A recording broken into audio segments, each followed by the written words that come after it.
Hello friends. तो हम लोगों ने ऐतिहासिक पृष्ठभूमि, संघ और उसके राज्य क्षेत्र और सिटीजनशिप और प्रस्तावना, ये 4 टॉपिक ख़त्म किए हैं। आज हम स्टार्ट करने वाले हैं मूल अधिकार यानी मौलिक अधिकार। ठीक है, यानी भाग 3। ठीक है, तो मूल अधिकार कहाँ से कहाँ तक है? आर्टिकल 12 से लेकर 35 तक। ठीक है, याद रखना है।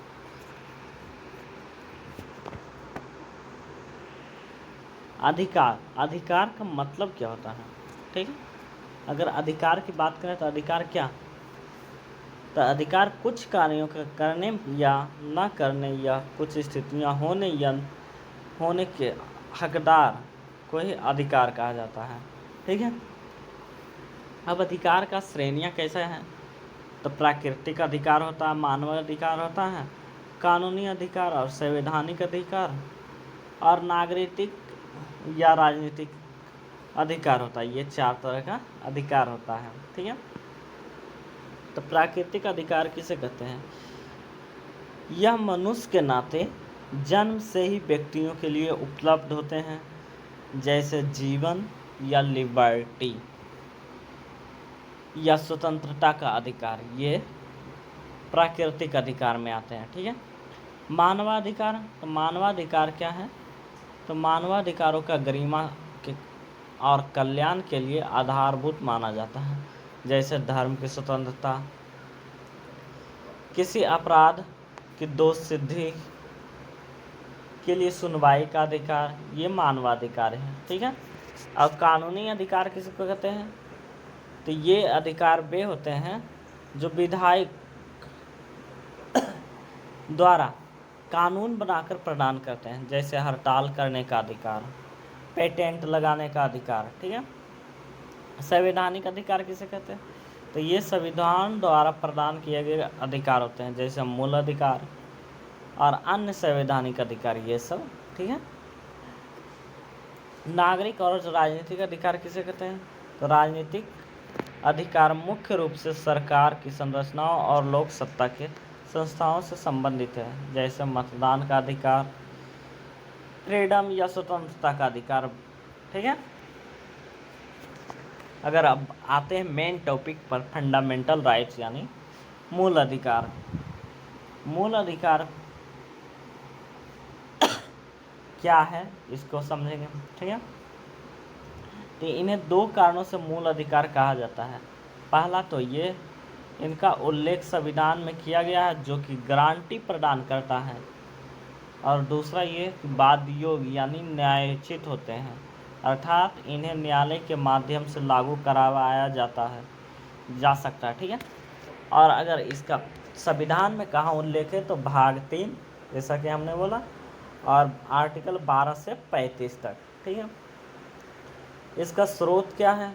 तो स्वतंत्रता संग्राम और नेहरू रिपोर्ट वर्ष 1931 में कराची अधिवेशन में प्रस्तावित किया गया था। और दूसरा क्या है इसका स्रोत? तो संयुक्त राज्य अमेरिका के संविधान बिल ऑफ राइट्स से। ठीक है, अगर मूल अधिकार का वर्गीकरण की बात करें तो ये कितने वर्गों में बांटा गया है? 6 वर्गों में। कितने? 6। तो पूछे ऑब्जेक्टिव में आता है तो मूल अधिकार कितने प्रकार के होते हैं? तो 6 प्रकार के। पहला समता का अधिकार, दूसरा स्वतंत्रता का अधिकार, तीसरा शोषण का अधिकार, चौथा धर्म की स्वतंत्रता का अधिकार, और 5वां सांस्कृतिक एवं शैक्षिक अधिकार, और सबसे लास्ट संवैधानिक उपचारों का अधिकार। ठीक है, समता का अधिकार को अगर देखें तो 14 से 18 तक, और स्वतंत्रता का अधिकार देखें तो 19 से 22 तक आर्टिकल। ठीक है, और शोषण का अधिकार 23 से 24, और धर्म की स्वतंत्रता का अधिकार 25 से 28, और सांस्कृतिक एवं शैक्षणिक का अधिकार 29-30 में है, और संवैधानिक अधिकार 32 में है। ठीक है, पहले अगर देखा जाए तो मूल अधिकार 7 प्रकार के थे, लेकिन अब जो है 6 प्रकार के हैं। 44वें संशोधन हुआ, जिसमें संपत्ति का अधिकार को सूची से बाहर कर दिया गया, और 12वें भाग में 300A में रखा गया। ठीक है, जो पहले 7 हुआ करते थे अब 6 ही जिसके कारण हो गया। ठीक है, संपत्ति के अधिकार को हटा दिया गया है। मूल अधिकार की विशेषताएं क्या है, किन्हें उपलब्ध हैं, पहले ये समझते हैं। तो ये कुछ मूल अधिकार केवल नागरिकों को उपलब्ध हैं। जैसे कौन कौन से, तो आर्टिकल 15, 16, 19 और 29 और 30। ठीक है,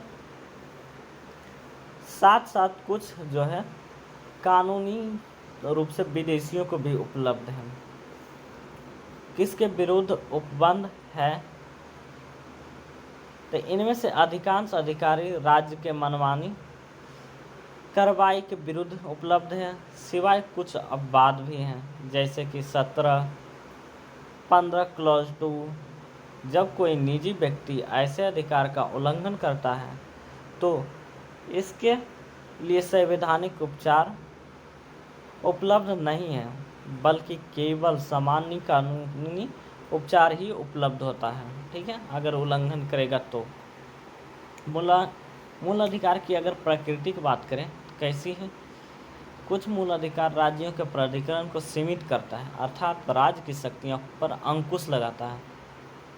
दूसरे शब्दों में अगर कहें, ये नकारात्मक प्रकृति वाले अधिकार हैं, जैसे आर्टिकल 14, 15 क्लॉज 1, 16 क्लॉज 2 आदि। कुछ अधिकार व्यक्तियों के निश्चित विशेषाधिकार प्रदान करते हैं, यानी कि सकारात्मक प्रवृत्ति के हैं, जैसे 25, 29 क्लॉज 1 और 30 क्लॉज 1 आदि। ठीक है, अगर संशोधन की बात करें तो संसद संशोधन के मूल ढांचे को बेसिक स्ट्रक्चर में बदलाव किए बिना संविधान संशोधन कर सकता है। ठीक है, परिवर्तनीय या नियोजित कर, तो पीड़ित व्यक्ति अपने मूल अधिकार का उल्लंघन के मामले में सीधे सुप्रीम कोर्ट जा सकता है। मूल अधिकारों की सीमाएं क्या हैं, ये अधिकार अनन्य या असीमित नहीं होते हैं, राज्य द्वारा इनके ऊपर उचित प्रबंध लगाया जा सकता है। साथ ही इन अधिकारों का दायरा अनुच्छेद 30A, 31A, ठीक है, 31A, 31B, 31C और 33, 34, 35 में सीमित है। ठीक है, मूल अधिकारों का निलंबन, तो मूल अधिकारों का निलंबन अगर रोक देखा जाए तो अनुच्छेद 20 और 21 द्वारा ग्रांटीकृत अधिकारों को छोड़कर शेष अधिकारों पर आपातकाल के दौरान निलंबित किया जा सकता है। अनुच्छेद 19 को ग्रांटीकृत 6 अधिकारों को केवल तभी लंबित किया जा सकता है जब युद्ध या बाह्य आक्रमण के आधार पर आपातकाल घोषित हो, न कि सशस्त्र विद्रोह के आधार पर। सशस्त्र विद्रोह होगा तो नहीं। ठीक है, अब हम आर्टिकल को डिटेल्स में पढ़ते हैं। अनुच्छेद 12 क्या कहता है, तो अनुच्छेद 12 जो है राज्य की परिभाषा देता है। ठीक है, राज्य की परिभाषा में क्या आते हैं, तो राज्य की परिभाषा के तहत अगर संघ, राज्य और स्थानीय प्राधिकरणों के कार्यकारी और विधेयी अंगों के साथ साथ LIC, ONGC, सेल इत्यादि अन्य संवैधानिक या गैर संवैधानिक प्राधिकरण भी शामिल है, किसमें, राज्य की परिभाषा में। ठीक है, न्यायालय भी राज्य की परिभाषा के दायरे में आते हैं, केवल तब जब ये वे अपने गैर न्यायिक कार्य करते हैं। ठीक है, यहाँ तक कि राज्य के एक साधन के रूप में या राज्य के ओर से कार्य करने वाले निजी निकाय, एजेंसी भी इस परिभाषा के दायरे में आते हैं, यानी कि राज्य की परिभाषा जो है व्यापक है। ठीक है, आर्टिकल 13 में क्या शामिल है, तो आर्टिकल 13 में कहता है मूल अधिकारों से असंगत या उन्हें कम करने वाले कानून। इसमें कहता है संसद, अगर इसको पूरा हम संक्षेप में बताएं तो संसद ऐसा कोई कानून नहीं बनाएगा जो मूल अधिकार को कम या सीमित करता हो। ठीक है, यही है अनुच्छेद 13। देखो, सभी कानून उस सीमा तक शून्य होंगे जिस सीमा तक वो कम करते हैं, असंगत होंगे। ठीक है। अगर अनुच्छेद 13 से जुड़े कुछ सिद्धांत की बात करें तो ग्रहण या आच्छादन का सिद्धांत किसी पूर्व संवैधानिक को आच्छादित करने वाले किसी मूल अधिकार में यदि उस सीमा तक संशोधन किया जाता है कि पूर्व संवैधानिक कानून संशोधित मूल अधिकारों के साथ असंगत ही नहीं है तो ऐसे कानून पुनः वैध बन जाता है। ठीक है। पृथक्करण और पृथक्करण का सिद्धांत, जब कोई कानून संविधान के किसी प्रावधान का उल्लंघन करता है तो पूरे कानून को अवैध घोषित करने के बजाय कानून के केवल उस हिस्से को अमान्य घोषित या हटाया जा सकता है जो असंगत हो। ठीक है। शक्तियों का पृथक्करण 3 भागों में किया जाता है: कार्यपालिका, न्यायपालिका, विधायिका। अधित्य या अधित्याग, जब कोई व्यक्ति जानबूझकर निजी लाभ के लिए किसी मूल अधिकार का त्याग करने का विकल्प चुनता है तो उसे कानून की संवैधानिक को चुनौती देने से रोका जाता है। भारत में व्यक्ति वैधानिक अधिकारों का अधित्याग कर सकता है लेकिन संवैधानिक अधिकारों का अधित्याग नहीं कर सकता। ठीक। और चौथा ये कहता है भविष्य लक्ष्य विनिर्णय का सिद्धांत। इसके तहत उच्चतम न्यायालय ने अपने पूर्व के निर्णय को रद्द कर सकता है लेकिन इसका प्रभाव भविष्य लक्ष्य होगा या ना होगा ये बहुत लक्ष्य बताता है। ठीक है। मूल अधिकारों में संशोधन का मुद्दा। ठीक है। मूल अधिकारों में संशोधन का मुद्दा, तो पहला शंकरी प्रसादवाद में कहा संसद को मूल अधिकारों में संशोधन की शक्ति है। ठीक है। फिर गोलकनाथ में कहा मूल अधिकारों को सर्वोच्च स्थान दिया है और इसमें संशोधन नहीं किया जा सकता। यही केशवानंद भारती मामला आया 1973 में। इसमें कहा बेसिक स्ट्रक्चर होना चाहिए, मूल ढांचे का प्रतिपादन किया जाए। मिलरवा मिल्स में कहा उच्चतम न्यायालय ने अनुच्छेद 368 और 300 यानी क्लॉज 4 और क्लॉज 5 में अमान्य घोषित कर दिया क्योंकि ये न्यायिक समीक्षा को सीमित करता है।